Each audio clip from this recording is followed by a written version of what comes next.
2023 has now come to order. Welcome to everybody who's here tonight. We, as you've noticed, we're missing our chairperson, Mr. Lewis. I'm not sure what he's doing tonight, but we wish him well, whatever he's doing. Normally, the order of business is we'll have a few little preliminary things we do. We'll let then the staff describe what hearings we're having this evening as they come up, and then we'll ask for or allow the people who are making these applications to speak, and then we'll ask questions from back here. And that's really pretty simple how it goes. We'll ask those that are speaking to limit their comments to 3 minutes, if I'm saying that correctly. Is anybody here that's not an applicant that's going to be speaking?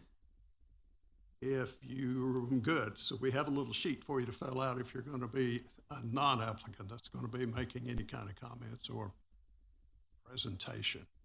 Okay, first thing we'll need to do is approve, or there is a motion. Somebody needs to make a motion to approve the minutes of the August 3rd, 2023 meeting. Do I hear a motion for approval, or?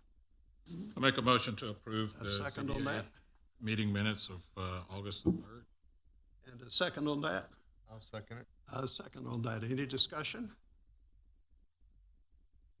I'm all voting for approval of the minutes of the August 3rd meeting. Raise your hands. Looks like that carries by a vote of 4-0. Before we go any further in that, I'm going to ask staff attorney, if he will, to make a comment about the fact that there are only 4 members meeting on our board today. What does that mean as far as a vote of approval or non-approval of any applicant's presentation? Yes, sir. According to both state law and Chapter 211 of the Local Government Code and the city's Unified Development Code regulations, in order for an item to pass the Zoning Board of Adjustments, it will take a vote of 4 people. 4 people have to vote for that item. Traditionally, we have at least 5 people, and we have alternates to sub in the event that, not all 5 appointed commissioners could be here. Unfortunately, tonight, we weren't able to have all 5, and one of the 2 alternates was not available. So any item that is on the agenda tonight, and I believe there's only one, requires a vote of all 4 people in order to be approved. It's not a majority, it takes all 4.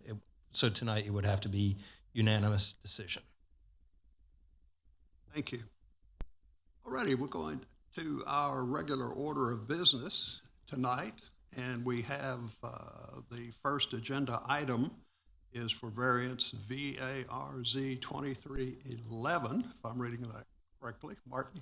Yes, thank you, Chair. So this item was pulled by the applicant due to the number of commissioners or board members that we have here tonight. So we're going to skip number 1 as it was pulled by the applicant, and we will go to item number 2. Which is the only item that we will have on for discussion tonight, as item number 3 was also pulled.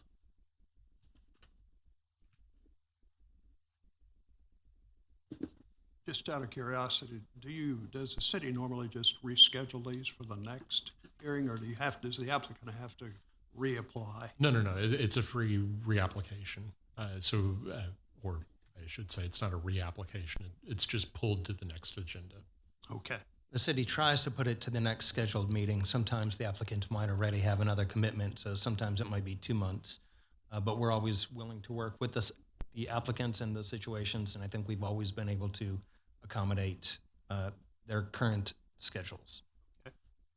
Sounds fair. Let's go to item number 2, which is VARZ 23-12. It says a special exception of variance for the development of a drive-through only restaurant. A request by Alma Gonzalez, applicant, on behalf of Rebecca Lee, and I hope I'm pronouncing that last name correctly, who is the owner for approval of a special exemption a special exception and a variance as permitted by the Uniform Development Code, ordinance number 2000-T, to allow a special exception for the construction of a new building on a property with existing nonconformities, and a variance to reduce the transparency requirement within the corridor overlay district, section 2.4.5.1 D, C, and C. The general location of that is 1509 Broadway Street in Pearland, Texas. That's for y'all who might be familiar with the intersection of 518 and Dixie Farm Road. There's a Walgreens, and right beside that, going east, is this property. It used to be a bank there, and that's the property we're talking about. So at this point, I'll ask the staff for their report. Cool. Thank you, Chair. So with this, let me introduce Patrick Bauer to make the staff presentation. Patrick, take it away. Thank you, Martin. Good evening, Chair and members of the board. As mentioned, there are two requests within this one request tonight for a special exception and a variance. And specifically, as Member Shroom already said, the general location is 1509 and it's near the intersection of Dixie Farm and Broadway. And the zoning of the property is the general commercial zoning district. And the two requests before you is one for a special exception for the development of a drive-through only restaurant on a property with existing nonconformities. And specifically, that nonconformity pertains to the existing parking and fire lane, which are within the landscape buffer for the corridor overlay district. And the variance pertains to the transparency requirement, which is a requirement of the corridor overlay district, which, as this property is along Broadway Street, is subject to. And to date, staff has not received any written comments in favor or against the request. So as mentioned, the subject property as well as the surrounding properties are all general commercially zoned. And in terms of the future land use designation, the subject property as well as mostly all the surrounding is the retail offices and services, as well as some open space designation to the north. As Member Shroom already mentioned, kind of gave us a layout of the area already, but here's an aerial view of the property, and you can see the yellow outlined area as the subject property. You can see where that existing building is that used to be a bank, and there's some drainage to the north. There's a tire shop and a restaurant to the east. There's a multi-tenant retail and drive-through restaurant across Broadway to the south, and there's the pharmacy drugstore to the west. So just a little bit of history on the property. It was annexed into the city in 1960, was then platted in 2004, and developed with a bank in 2005. And as shown in the image, this is what was the bank, is now an open lot ready for someone to move into that building or to redevelop it. And so this is a view of the subject property from Broadway Street. And so here's the proposed site plan for the property. The drive-through only restaurant is actually only proposed for half of the lot. Broadway Street will be on your left-hand side of your screen. And so they're looking to do what would be the western portion of the lot. And so they're proposing to do an 865 square foot drive-through only restaurant with no indoor seating. And you can kind of see they have the drive-through lane going through on the top portion. And they have some additional proposed parking, and they also have additionally some existing parking at the front along Broadway, which is what the special exception pertains to. Here we also get a view of some of the landscaping that they are proposing along Broadway. As you saw in that image, there kind of was an area where there was some shrubs. Maybe they died in the freeze last year or whatnot, but they are proposing to, as they redevelop the lot, to add in landscaping and some of those trees along Broadway.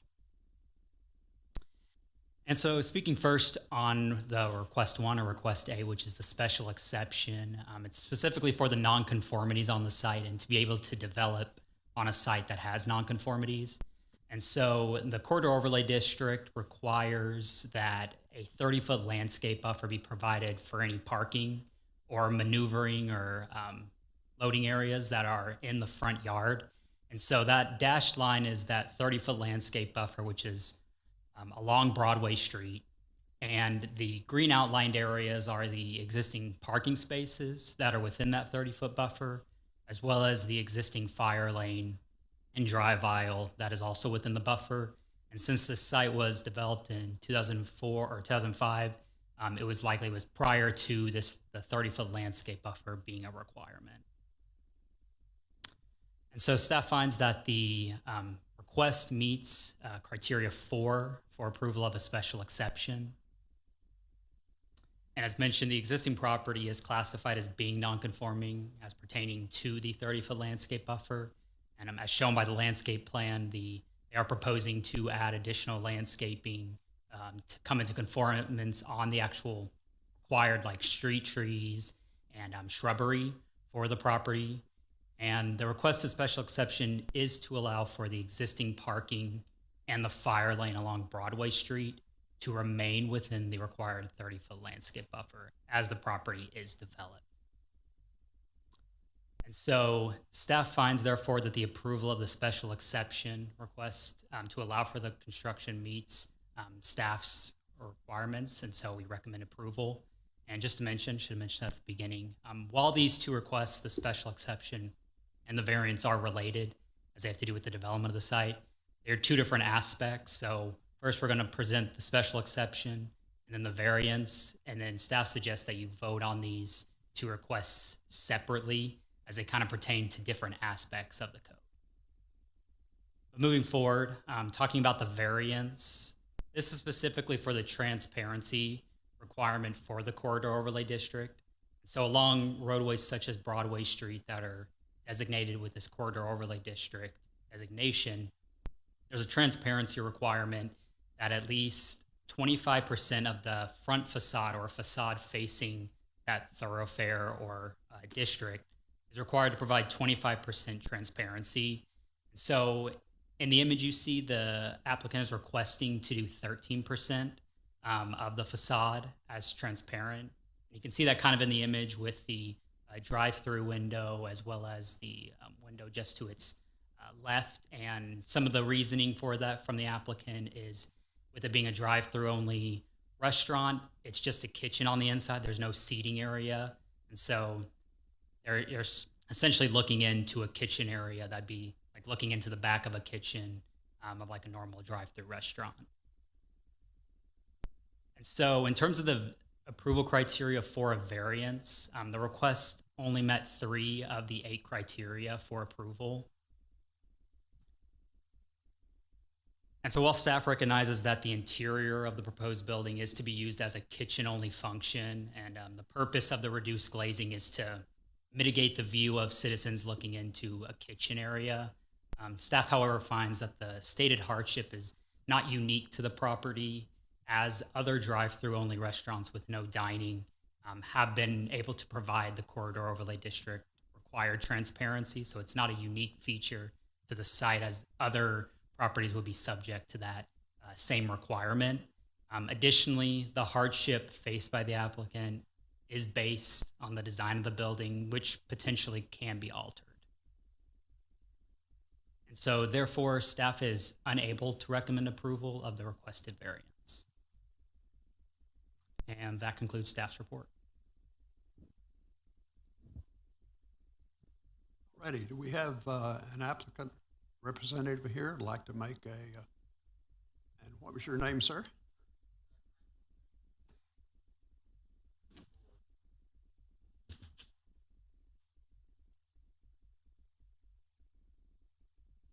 Yes, and if you could state your name again, sir. Certainly.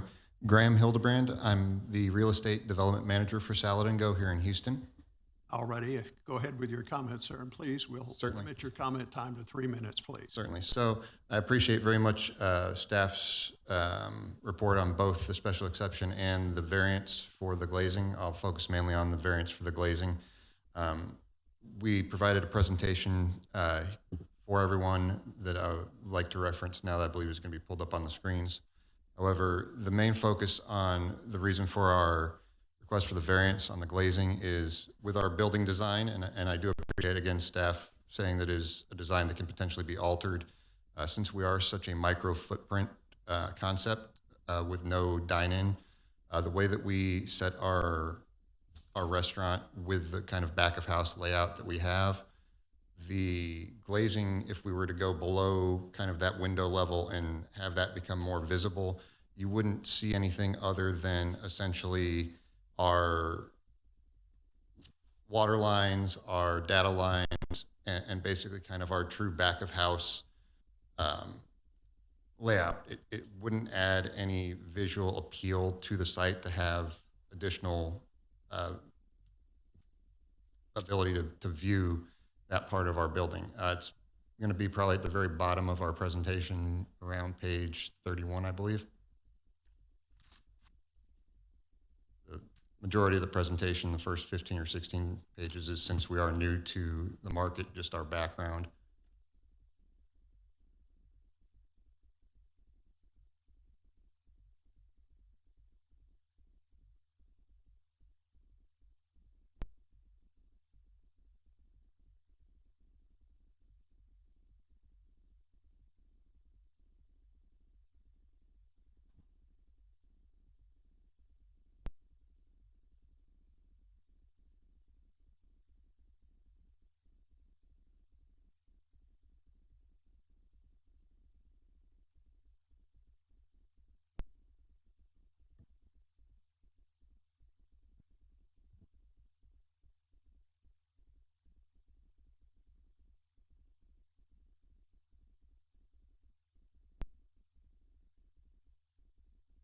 And that just highlights our landscape plan as was laid out.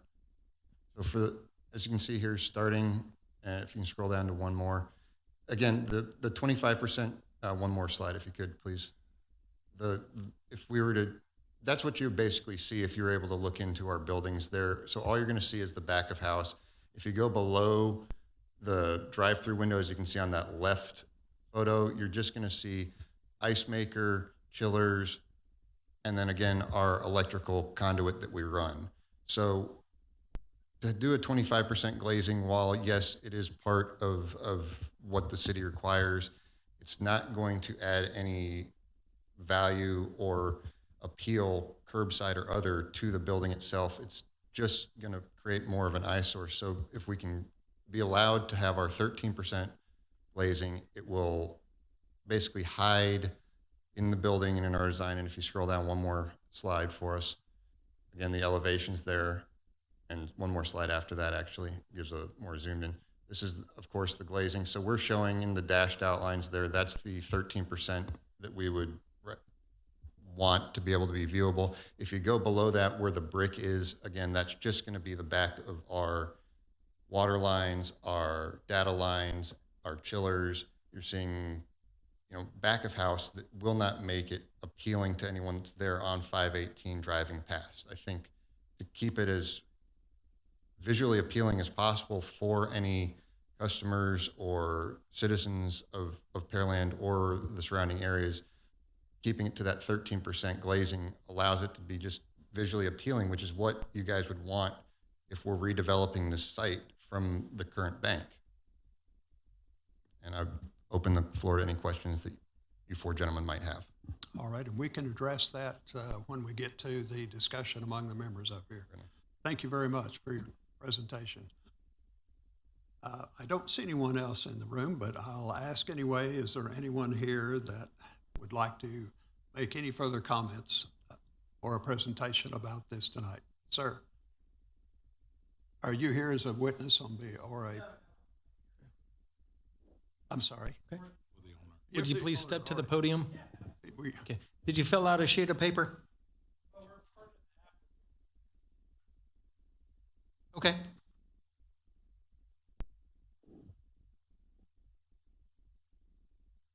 Hi, my name is Paul Dodd, and I'm with Newquest Properties, and we're here representing the owner, Miss Rebecca Lee. What I'd like to do this evening, as we go through this, I realize there are only 4 board members here. A unless there are not any questions on the special exception, I definitely would like to move forward with the vote on the special exception. With regards to the variance, if y'all are doing this as a separate action, if we're unable to arrive at consensus, I would like to have the opportunity to kind of receive y'all's comments and work with staff to come up with an alternate solution that we could then present to the board. Anything else, sir? Nope, that'll be it. All right, thank you for your comments. All right, so we don't have any persons wishing to speak for or against the application tonight on this variance. All right, we'll move into staff and the board's comments and discussion here. I have one question before we begin, and I want to ask this of Martin, if I'm sorry, I apologize, Martin, of legal, if I could. Can the chair make the decision to have this separated into two votes, one for the variance and one for the transparency? Yes, sir. That's absolutely within your discretion. You can separate it like that. If during the discussion it appears that you do not have unanimous consent on it, it might be prudent to separate it like that so that you can move forward with one item and then dispose of the other one however you see fit. If, however, during the discussion, it appears as though everybody has reached a consensus, then keeping it all together might be more efficient if everybody's going to be in favor of both requests. Okay. Would the members any members have an objection to making this a two-vote issue? We talk about the variance and. I'm in favor of it. Yeah. I Okay, prefer that's to the separate. way we'll proceed at this point then. We had another person just enter the room. I guess it's too late though to do audience participation or audience Yes, sir. comments at this point. All right, let me get my paperwork out on this. Let's do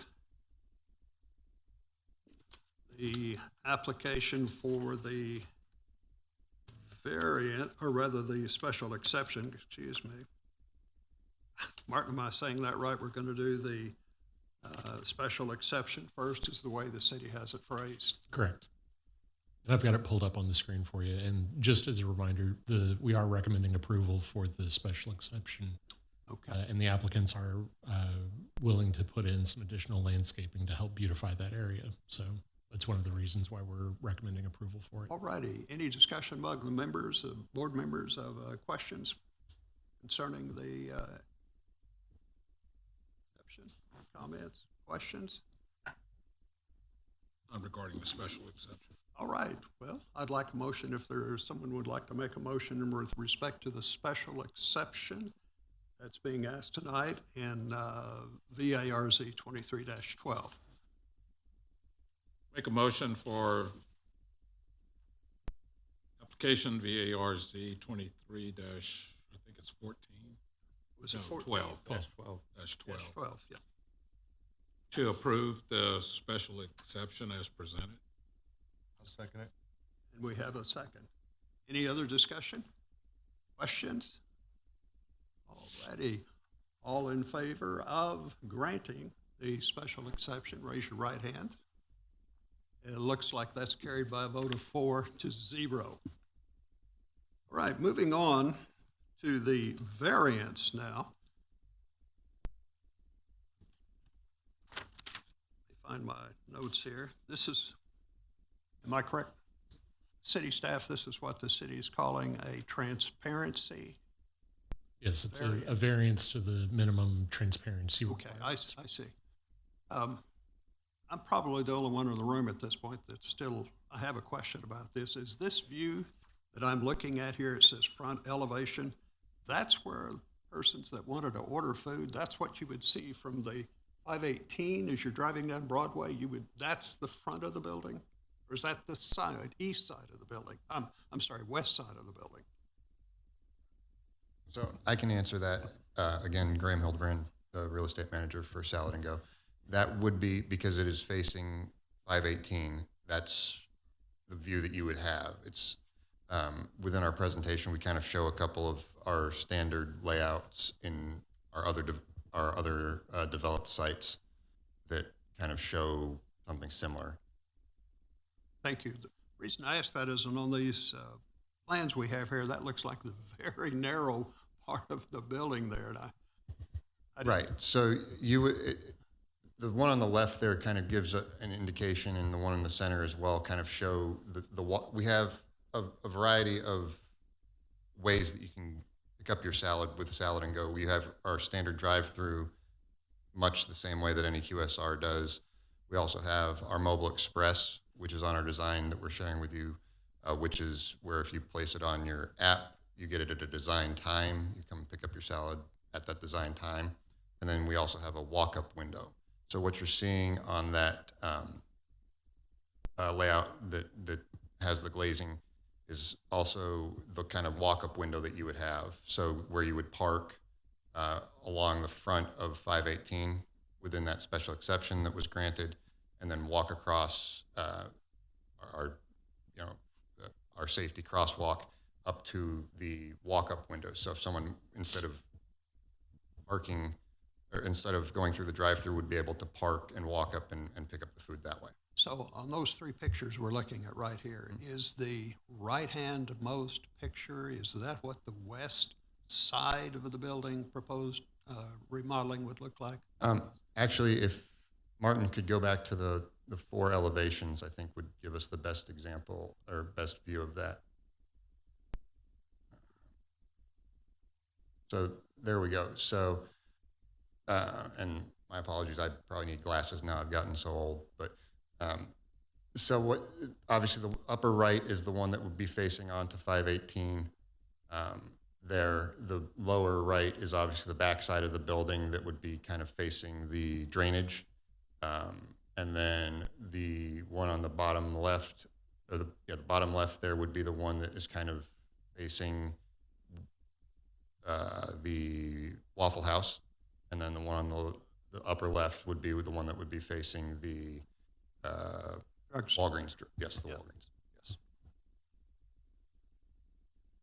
Martin, can I ask a question real quick? I know most of these plans, when we've voted yay or nay, or issues about it, there's always been a requirement to have for restaurants, a requirement to have a garbage pickup area bin or anything. And I know it's not talked about in this application, but is that an issue that y'all have resolved already?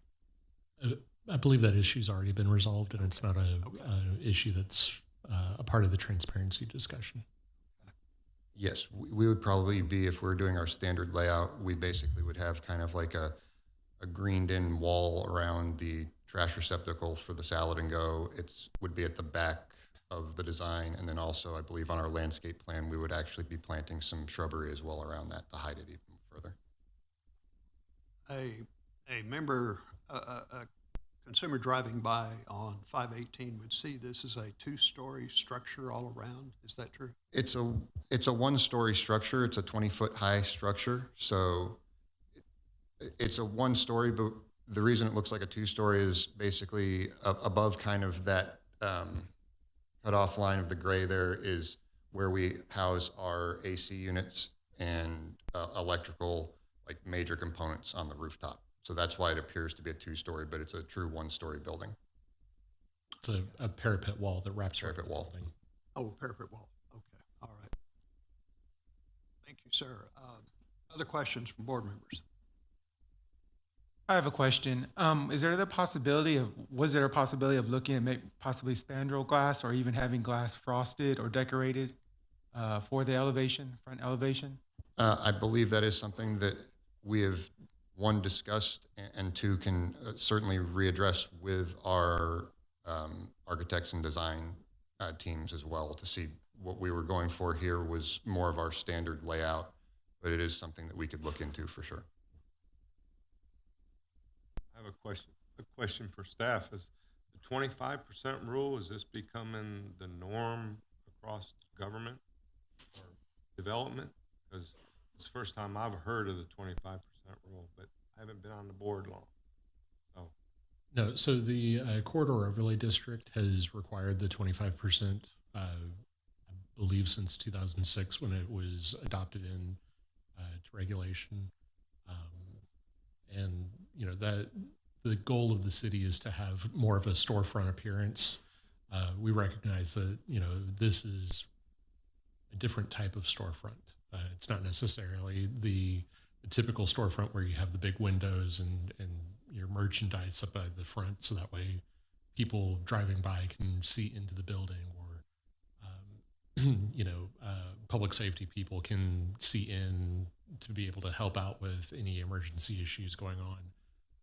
But this being a different concept and a different style of building, just runs a slight issue on meeting that broad stroke criteria and still providing the necessary functions for the building to be able to be used.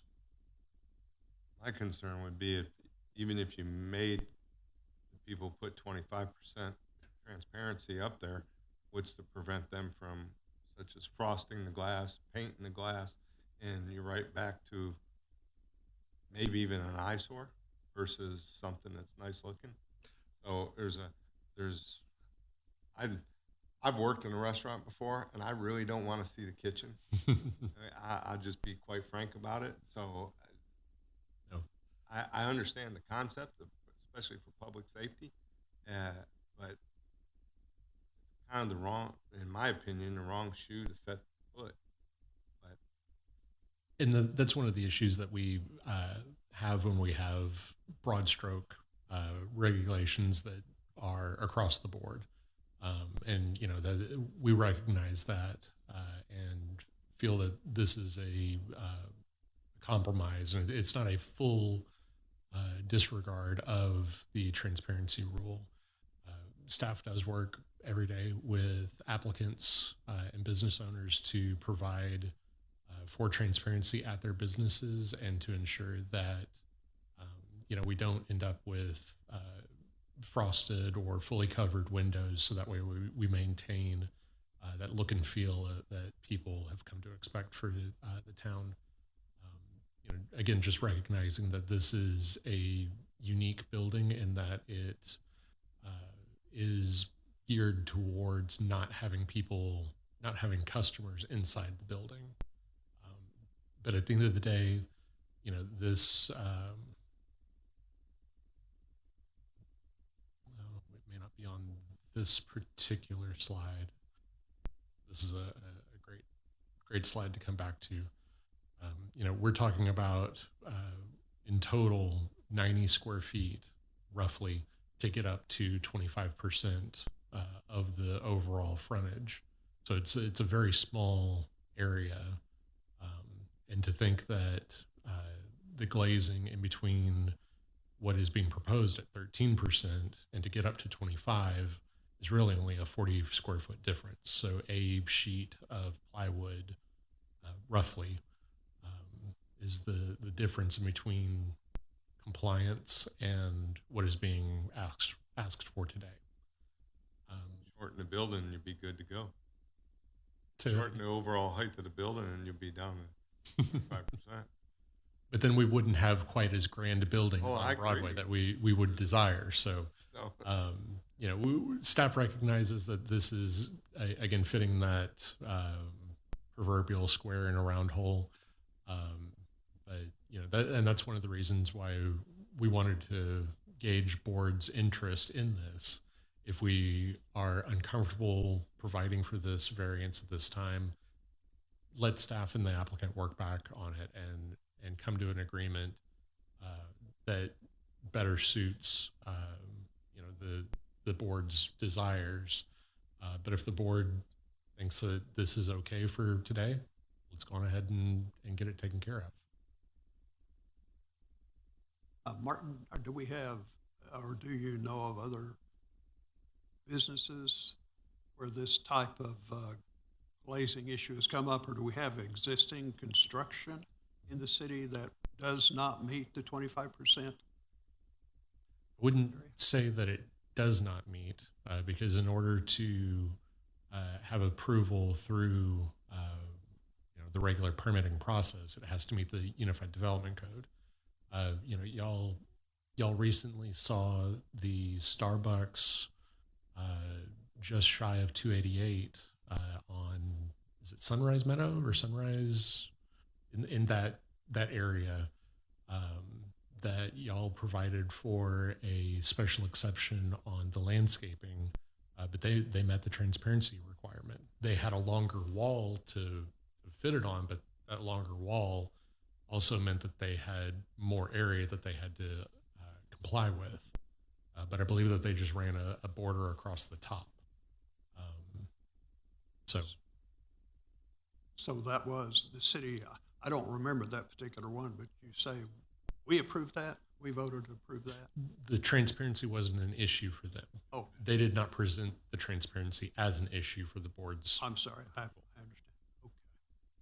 But you don't know, and then my conclusion, or I think what you're saying is that we don't, to your knowledge, have construction existing where the transparency issue has required a variance or did not meet the 25% minimum. I don't remember ever voting on one where this issue's coming up for the last 5 years, I guess. I was going to say, I'm thinking pretty hard about it, and I don't recall off the top of my head one that had an issue on transparency, but also, as I've discussed, this is not the typical, most of the time, quick service restaurants put their kitchens towards the back and have customer seating up towards the front. So they wrap the customer seating area with the transparency. This one doesn't, this concept does not have an indoor function like that. So that's why it's wrapping a rule around a desired use that doesn't necessarily fit. And the only other type of existing restaurant that I can think of is the scooters that just got built on Broadway in Maine. But that's in Old Town and doesn't comply with Corridor Overlay District. Oh, okay. That's the one I was thinking of specifically when you said that, because I didn't remember that having that much. I believe there are a few others on a on a corridor overlay district that did not meet the requirement or that have been given a special exception for the requirement. It does happen. There was I'm going to call it a peculiar request from the charter school at 518, but they went to P&Z just that last 2 weeks ago. Mm-hmm. And it was to change the location of that window requirement. But it's on 518. And because of the way that the CUP, I think it was, they were allowed to use the CUP process that let them go to the P&Z instead of having to come to y'all to meet their obligation. You're talking about the building 200 feet from us here? No, sir. This would be the one that's closer to State Highway 35, the historic Pearland campus over in there. They needed to get something. I think that there was a Checkers that came in, I'm going to say closer to the central part of the city. I think that they may have had to come in for a special exception, but that would have been years ago. I think of the two Aldis that are in Pearland, they have the same storefront. One of them has a special exception. One does not, if I recall correctly. But I think that the person who did the calculation may have made a mistake looking at, because their windows are on the corner. Yes. And I think that there may have been an issue about how they calculated that at the time.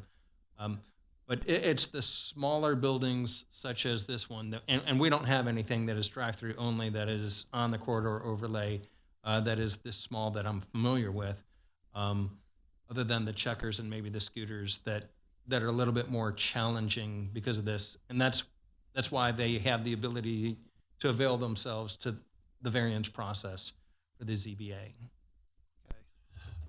One last housekeeping quick. Martin. And I was just going to tag on to it. The Shady Crest right here with the gelato people. I think that they have a shorter building, which is what led them to not require as much glazing. And actually, the neighbor to this one may when it comes in to develop, because again, it's on half this parcel, I would not be surprised if you see a similar special exception request come in if and when that develops. Because again, you're taking one lot, you're dividing it in half. There was another drive-through only restaurant that was coming in, and it may be similar. Whatever ends up developing there on this, I would not be surprised if at some point in time you got a variance request. I don't know what it'll be, but I would not be surprised if some variance request did not come in for that building when it comes in to develop. If I hear staff correctly, we're not going to set a precedence by approving this by any means, because there's already precedents around town for. I think that this one approval is not setting the precedence. And I think that even if you did this for the neighbor, it's not necessarily a precedence. The issue is there's only one way to do this. Staff can't approve this without a variance being granted. It's in your discretion as to whether or not the hardship exists. And you heard the case from the development team. This is why they think it's a hardship. The majority of the top of the building is parapet, right? So you don't want windows up there, and the bottom of the building, you're going to be looking at kneecaps or the back of equipment, or they're going to have to cover that window. And what's the use of having a window if it's covered up the whole time? It's up to you to make that determination whether it's a hardship, and each hardship stands alone on the merits.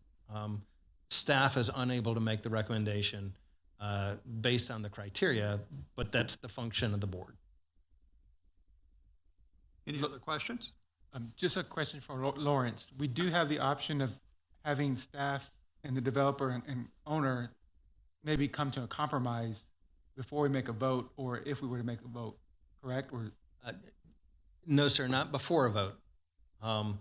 So you could do the special exception tonight, if that's what you wanted to do. And then on the variance, if you wanted to postpone it, you could postpone it, but you're only going to get one vote on the item. And it's either going to be a vote to postpone that item, or it's going to be a vote to turn it down. If you turn the variance request down, because you have taken that action, theoretically, they have to come in for a separate application with whatever their new design is and whatever those new percentages would be, or if they're able to work it out with staff at whatever that particular type of compromise might be. I don't know what that is yet. And theoretically, because we've gone through the process, they should have to pay for the ZBA application fee again, because the second bite of the apple, should the taxpayers front those costs. However, there have been situations where staff has felt that it may be appropriate to waive those fees.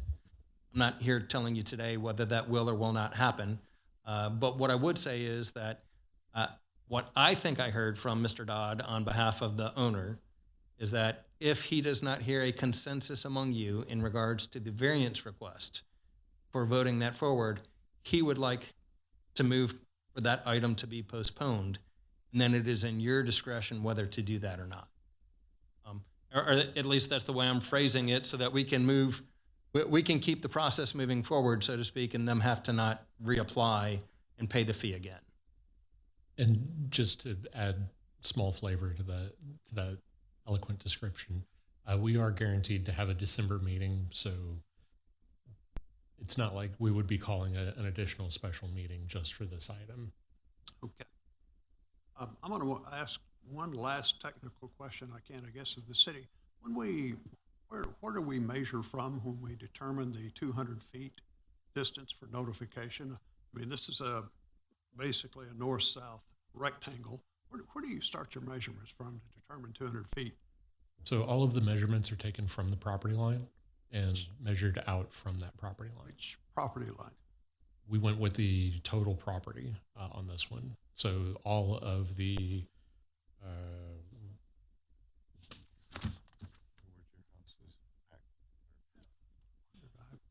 all of restricted reserve A.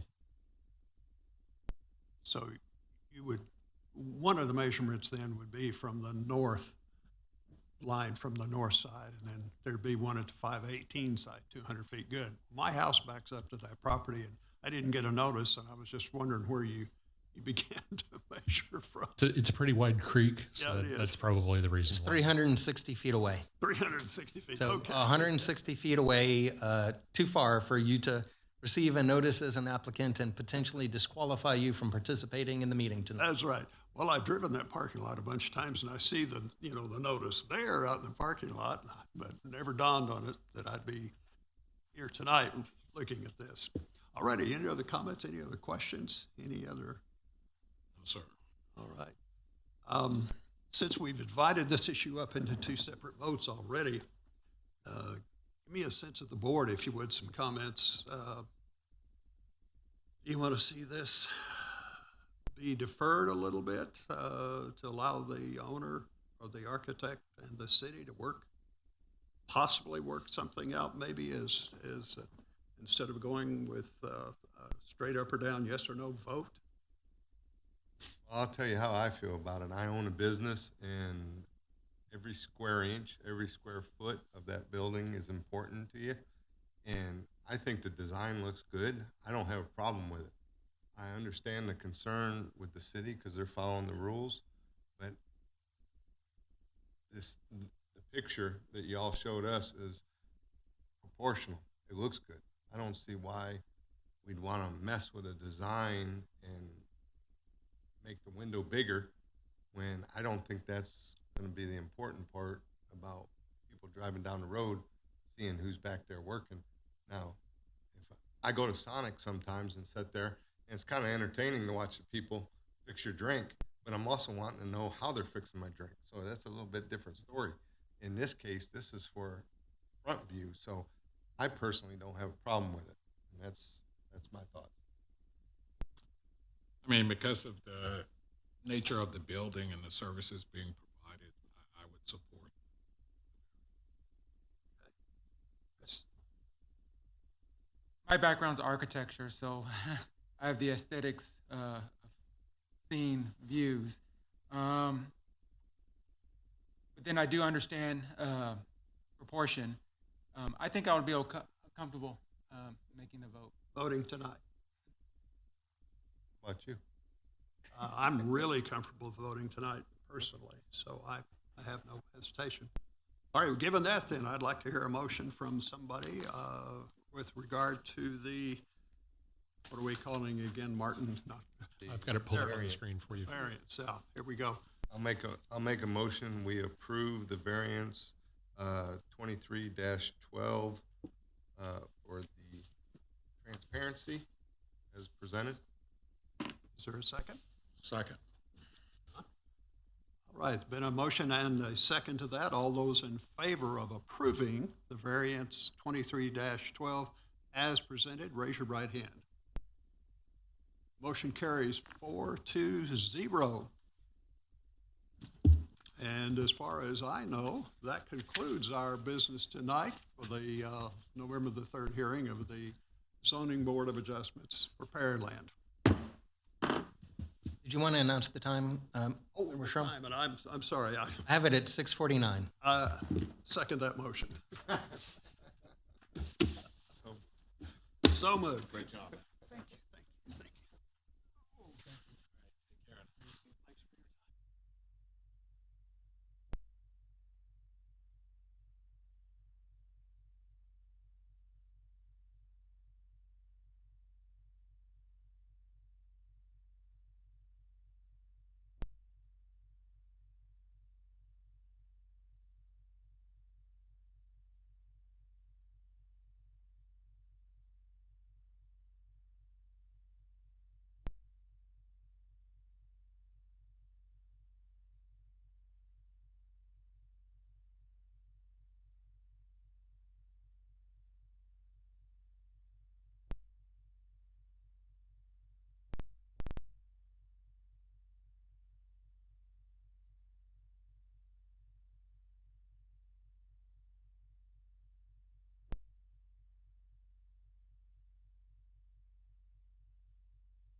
city of Pearland, located just 20 minutes south of downtown Houston, is home to more than 130,000 residents. We serve a proudly diverse community, which offers a broad support to our police department. From our outdoor mall to community events and everything in between, the sense of safety is evident because of the dedication we feel to protect our community. I'm Pearland Police Chief Johnny Spires. The Pearland Police Department has started the process of recruiting the next group of officers that will have the opportunity to serve our great community. I would like to invite you to make a difference by joining our great team. The Pearland Police Department understands that accountability and transparency are key to maintaining community trust. With approximately 174 sworn police officers and 80 professional staff, we take great pride in hiring the best available candidates to join the ranks of the Pearland Police Department. After doing my research, especially on the city, the schools here are great. The community loves the police. And those are two of the biggest things that made my decision to come here. I think Pearland's a good mix of anything that you could want out of a suburb. And we have different ethnicities that live here, different socioeconomic classes that live here, but we also have a large part of our